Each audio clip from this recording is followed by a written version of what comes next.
G'day there guys, exceptional at nothing but being painfully average here. Back at it again with another episode of r/AmiTheA. Now if you love this video, I want you to sit back, relax, chuck a prawn on the barbie, and enjoy the bloody good content. Posted by user, Shut Up Mate, Am I the A-hole?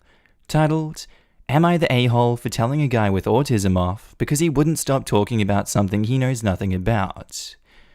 I, 29 female, and 3 years into my PhD. I have published many papers and have been co-author of even more. I've done field studies and teach at a uni. Basically, I know my field. I speak a few languages and teach a group of people outside of work. We meet up once a week and talk in that language. We're all friends and it's very casual. Last week, one person in the group asked if they could bring a mate, Kay, from work, who's interested in the language too. She said that her mate is on the spectrum and that he might not know when to stop talking. I said bring him along and we'll see how he fits in. The actual lesson went well, and I think we were all happy. Usually, some people stick around for a bit and we just have a few drinks. This is when it all started. As it turns out, Kay is interested in my field of study. He asked me some questions and I was happy to answer, but then it started getting weird. He kept arguing with me and correcting me, telling me what I apparently misunderstood and so on. It was quite awkward, and my other friends tried to gently let him know that he was probably out of line. He kept asking me about my opinion on studies and papers, but in an aggressive, almost questioning way.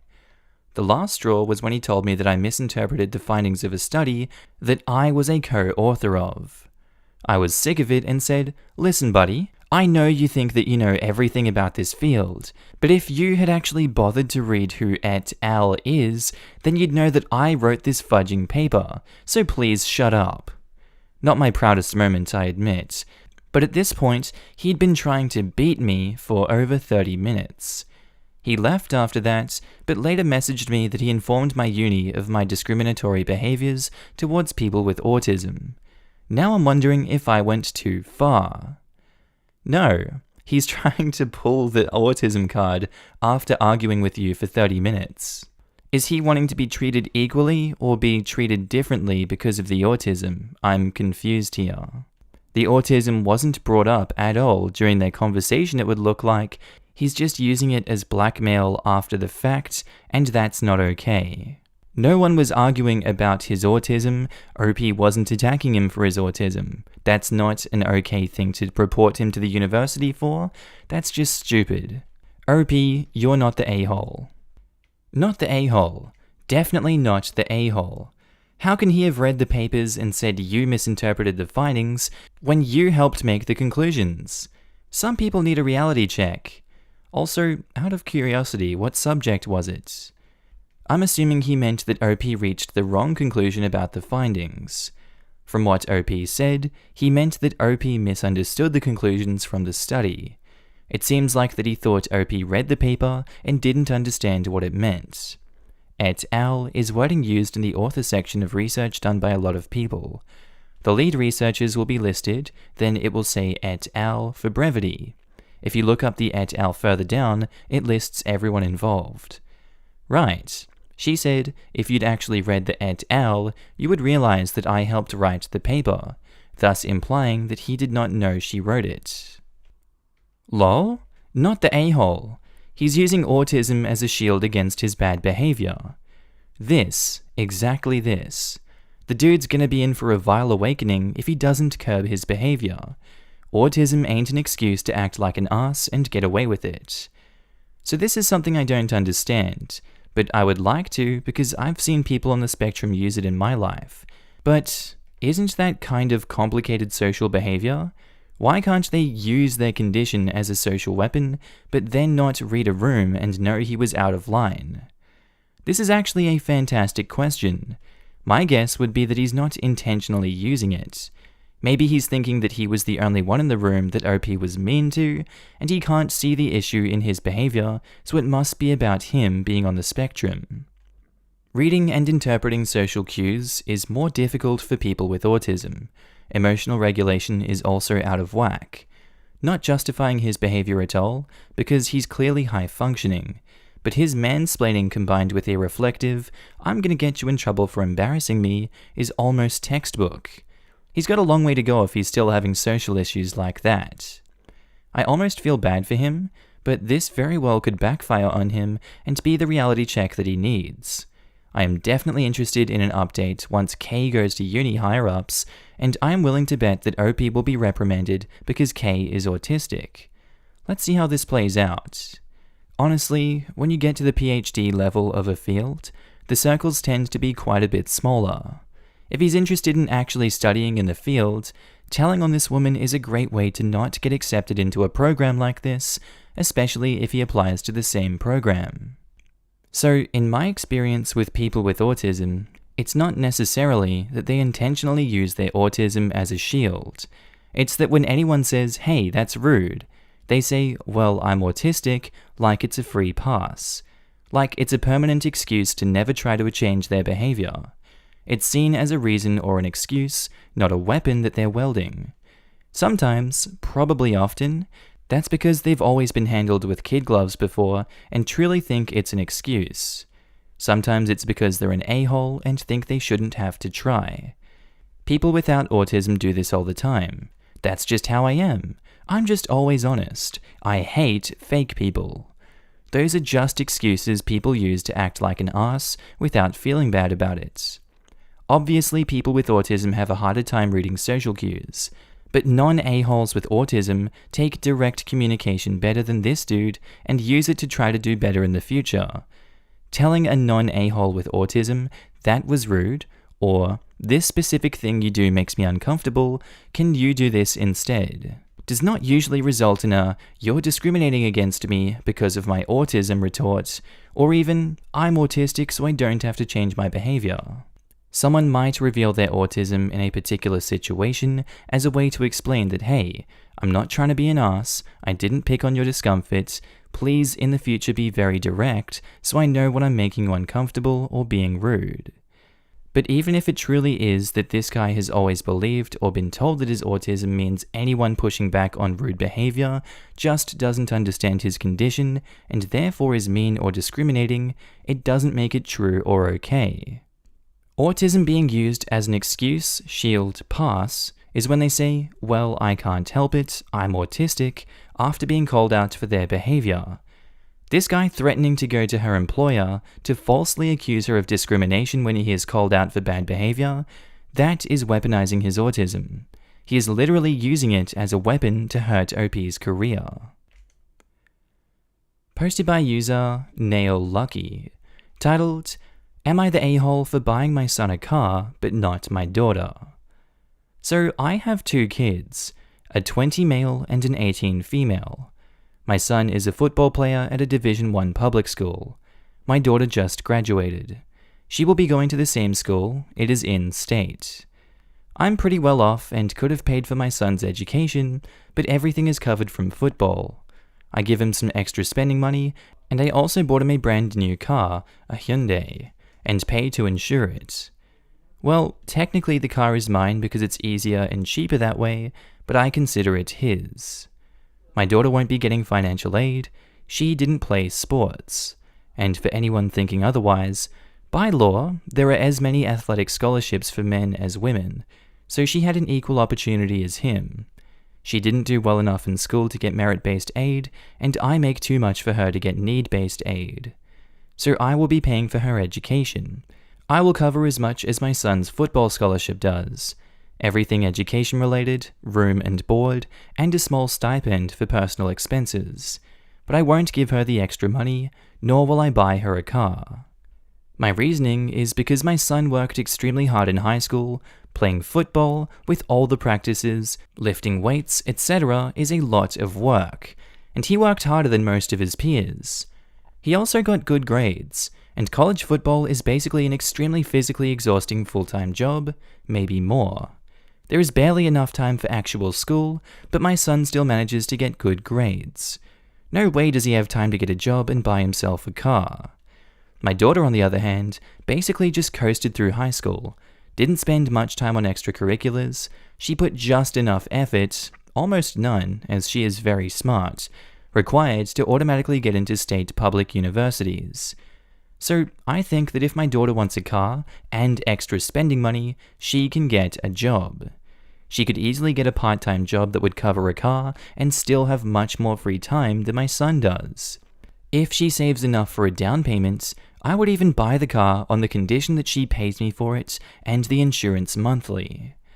My daughter thinks I'm being incredibly unfair, that I favor my son because he's a man and an athlete.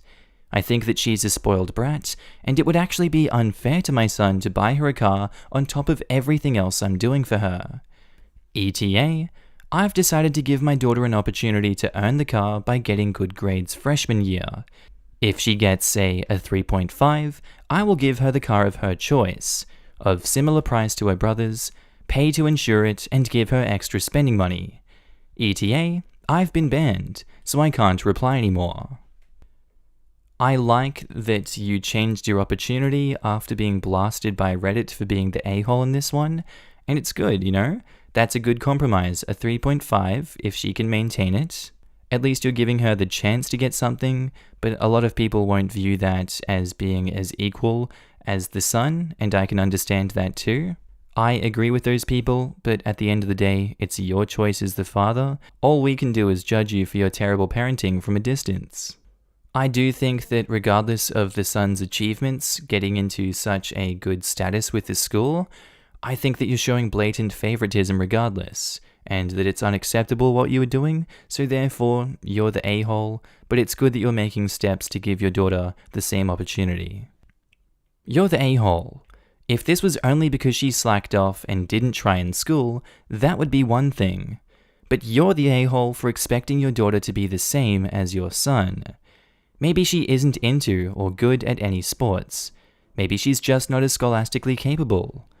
Most kids don't get picked up on athletic or scholastic grants. I don't think you should have to buy either kid a car, but your rationale is certainly unfair. Plus one this. The daughter shouldn't be punished for not being as good as the son. If the reasoning is solely based on the fact that OP is paying for the daughter's tuition and thus doesn't want to pay for the car, that's fine. But I feel like OP is doing this because the daughter is underachieving compared to the overachieving son. I don't see how she's being punished. The son got a scholarship and school paid for, so OP is paying for the car. OP is also paying for their daughter's schooling in full, plus room and board, and even spending money. It evens out pretty much. If OP also bought a car for the daughter, they would be favoring the daughter. They're just evening the board for both of them financially. That's just my opinion though, not the a-hole. You might be a bit late to the discussion. You should read the OP's comments on here. He's only paying for the car because the son got a scholarship for football, and that's the only thing that matters to him. But he's also paying for her schooling. It's not like he just said, F that, pay for yourself like your brother. Yeah, it's kind of a dick move to only care about the football scholarship, but he's still being fair and paying. He's not being fair in the sense that he's holding his daughter to the same standards as his male son who got a scholarship to play football in college. The OP basically says he's not paying for the car because she's not as accomplished as the son. How he does things is no one's business, but his logic of football or bust represents his a-holeness. Don't be stupid. He's paying for her to go to college. She is getting the same amount her brother got. She isn't being punished at all.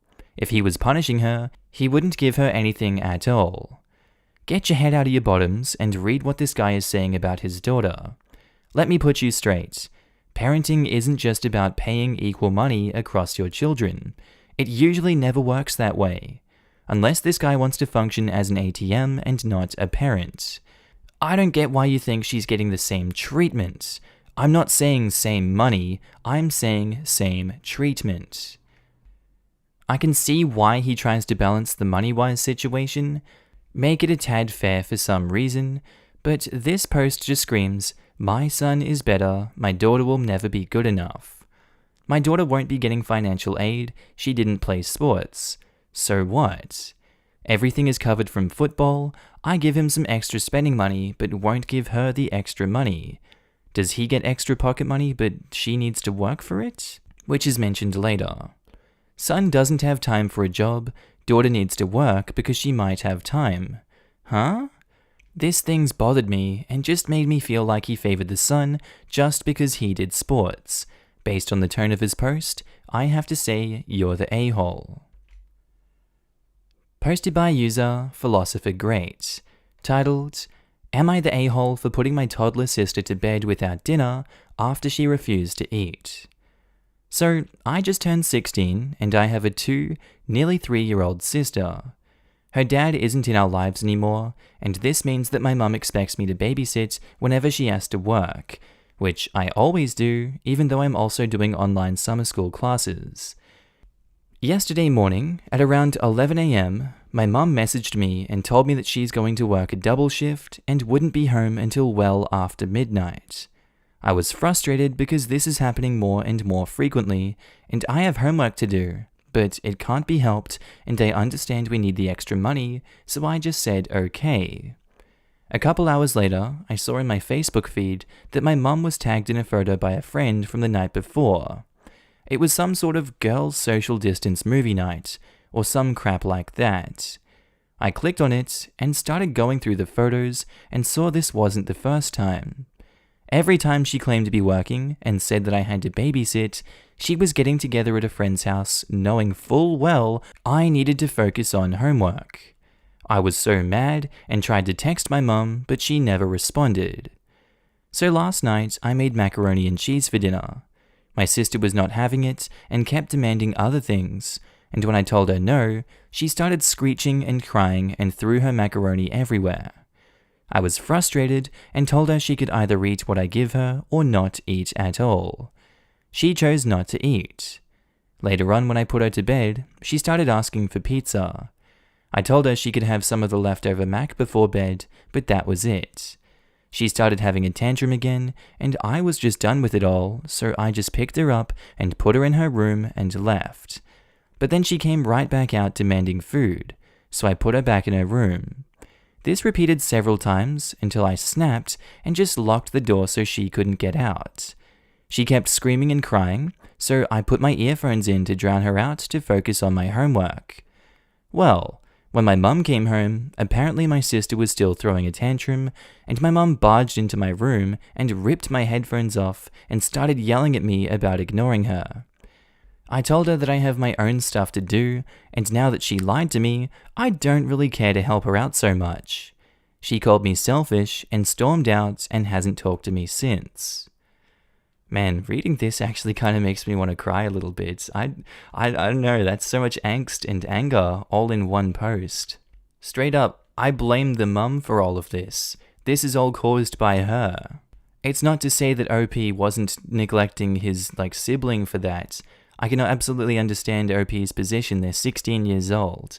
It shouldn't be their place to care for the kid, and the mum shouldn't be lying to them like that multiple days a week. I think it's absolutely disgusting they didn't feed the kid. You need to feed a kid. A nearly 3-year-old child needs food. You don't just not feed it. That's disgusting. And yes, school is important. But you know what else is important? Having a mum who's there looking after the both of you and making sure both of you are fed and looked after and not being lied to. I'd say everyone sucks here in this situation, and I feel really bad for the younger sister. She can't be blamed for her actions. She's only 2 years old. She genuinely doesn't know any better, and she's being betrayed by the 2 people that she looks up to and relies on to look after her. Everyone sucks here. Firstly, this is your mum's responsibility, not yours, so I have a lot of compassion for you. But I think you crossed into the a-hole territory here. I snapped and just locked the door so she couldn't get out. She kept screaming and crying, so I just put my earphones on to drown her out. That's not discipline. It's really traumatizing. Don't forget that if it's hard for you to be left at home without your mother, it's hard for her too. Especially when she's little more than a baby and can't understand why her family members have either left her, neglected her, or locked her up. Yeah. Add in the fact that a while later, OP wasn't even aware that the sister was still throwing a tantrum when the mum came home. OP wasn't just drowning her out, but completely unable to hear her after locking her in another room. That's too dangerous to say that OP was not an a-hole too. The mother is obviously an a-hole. Wow, yeah. I'm guessing they put her in there at 8 to 9 and the mum didn't get home until 12 a.m. That's a very long time for a 2-year-old or any child to be trapped having a tantrum. If she still wouldn't eat the mac and cheese before bed, I would have at least given her some crackers or something. Nah, it's fine. If kids are hungry, kids will eat. Crackers would just be rewarding her pickiness. But oh god, that little kid just needed a bloody hug. Poor thing. Yeah, putting her to bed without food. That's seriously how they learn. I've had to do that a few times with my 2-year-old son. One meal won't make them starve. I only do this with food that I know he likes and eats, by the way. I won't try to make him eat something new or that he doesn't like. I will give him an alternative snack before bed then. Everyone sucks here, but I think some grace needs to be given to the OP. She's a kid herself, and toddlers are exhausting. Locking her in for a long-term tantrum is a major problem.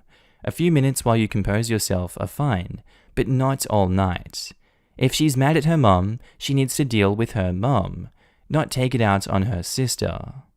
I think as parents, we've all put our kids in their rooms for a few minutes to scream.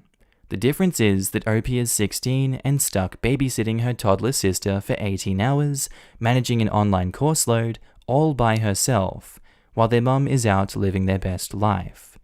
I don't think she sucks. I think she's a teenager who's overwhelmed with responsibility that she didn't sign up for. Yes, this exactly.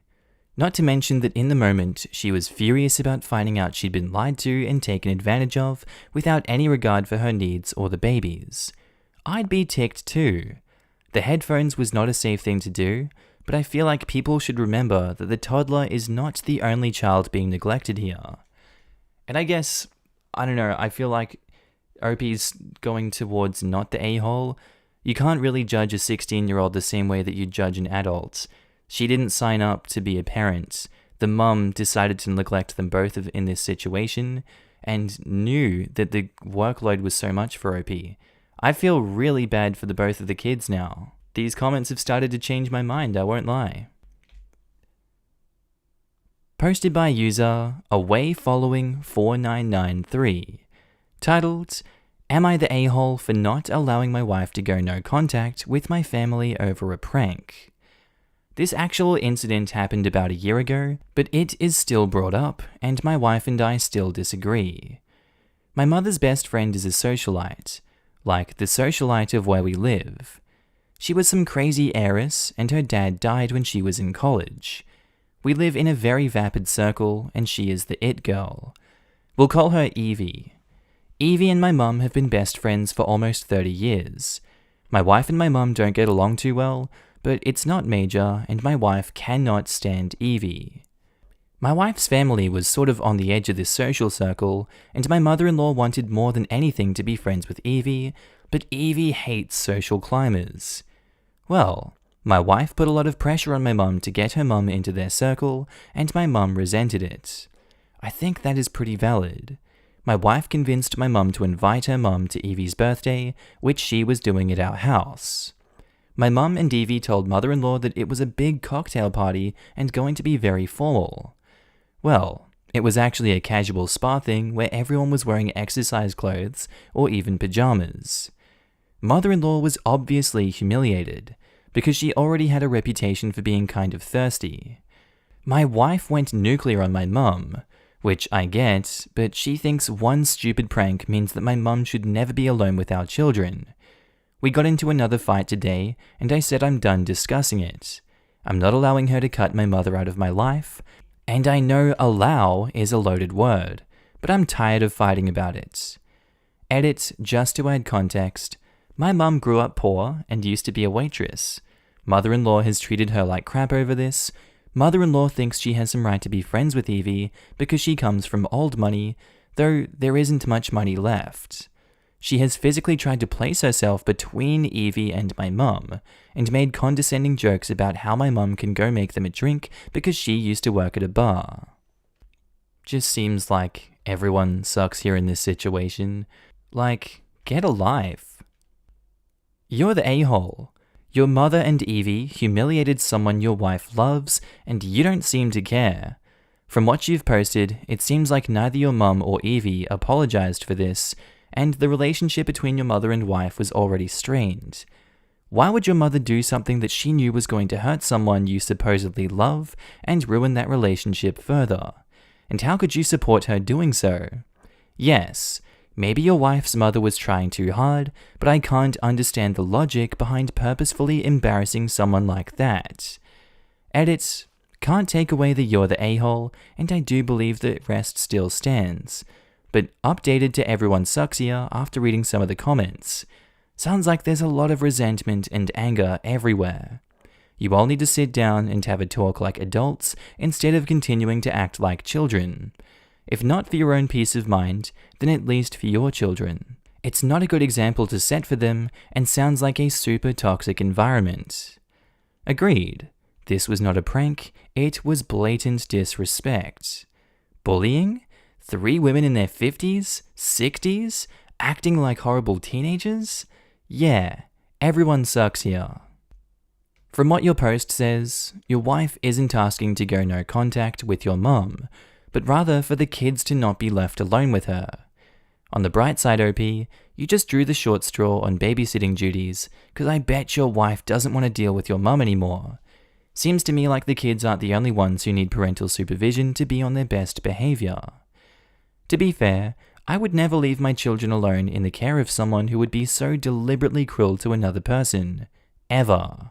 She might treat the children with that sort of casual cruelty, or she might teach them that it's okay to humiliate a person for the heinous crime of trying to be friends.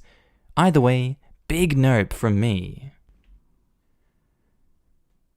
Posted by user Sister Squabbles, titled, Am I the a-hole for calling out my sister after she shamed me and my proposal online? I'm 28, my sister is 26. She got married 3 years ago and has 1 kid already. I live out of state and she's in our hometown and lives close to our parents. Last week, my sister had her 2nd pregnancy announcement at a birthday dinner for our dad. I couldn't attend. Everyone was of course excited and sent congrats. This past Friday, my long-term boyfriend and I went hiking on our favorite trail and had a picnic. We walked back to his car and he asked me to get something from the trunk. When I opened it, there was a sign that said, "Turn around," and pictures of us from when we started dating. When I turned around, he was kneeling with a ring. This proposal is cheesy and romantic, and I melted. This was also the anniversary of our first date apparently, which I didn't even remember. I posted pictures of the ring and the proposal story and called my parents and friends. The ring was a refurb of his grandmother's ring with the same stones and shape, but a more modern design. I found out yesterday, and by that I mean I was sent screenshots by an old friend in my hometown, that my sis has been shaming my proposal and me online. She was saying I'd purposefully had my engagement right after her pregnancy announcement, and that I was also clearly jealous my little sister had gotten married first. She also made fun of my rustic proposal, saying money can't buy class. My fiancé and I both have good jobs, so she thinks we're rich snobs, and made fun of my gaudy ring. I ended up confronting my sister and said she was being petty and I didn't like her mocking me online.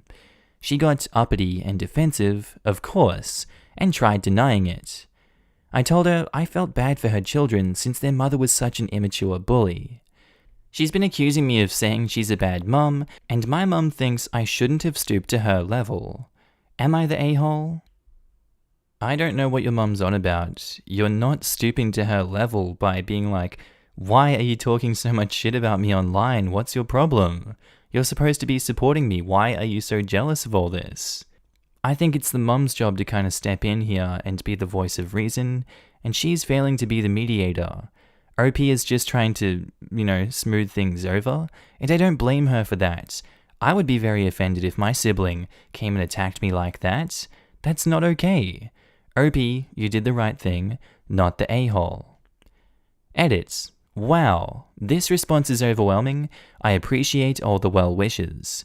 Firstly, I want to say there's nothing wrong with staying in your hometown or being a wife and mother.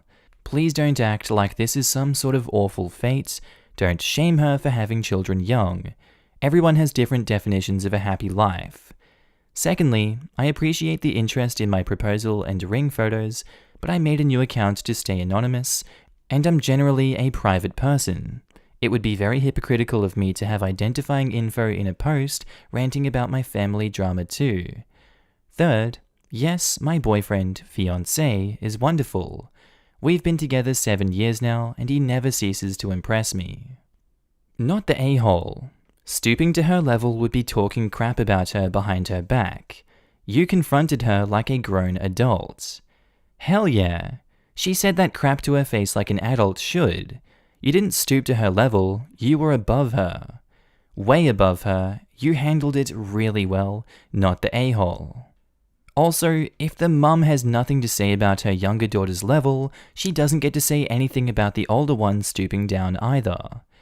Honestly, why doesn't the mum have OP's back? She clearly feels OP was justified. She should be calling up her other daughter to tell her not to be so rude to her sister and to knock off the attitude. Be part of the solution, mum. It's easier to tisk someone for rocking the boat than to stop the idiot currently engaged in sawing a hole in said boat. Alright, and I think that's where we're going to leave today's episode, guys. I really do hope you enjoyed the content today. If you guys loved watching it as much as I loved making it, I would love for you to subscribe to the channel already if you haven't. Tell me what you thought of it down in the comments below, maybe like the video, who knows. I'd also like to take this time to thank my awesome Patreon and channel members. Without you guys, I don't know what I'd do. I'd probably be homeless on the streets of Ireland, crying, Irish dancing all over town. It would just be a mess. But no, for real, you guys are up on the screen now. Thank each and every one of you guys. And if you personally want to join the club yourself, there are links down in the description below. There's also the join button next to the subscribe button. Small monthly fee, but hey, it goes a long way to help me create more awesome content. Well, with that said, guys, I hope you do have a lovely day, night, sleep, evening, day at work, day at school, whatever you're up to. I hope you keep awesome today. You're looking amazing, and I will see you in the next video. Bye.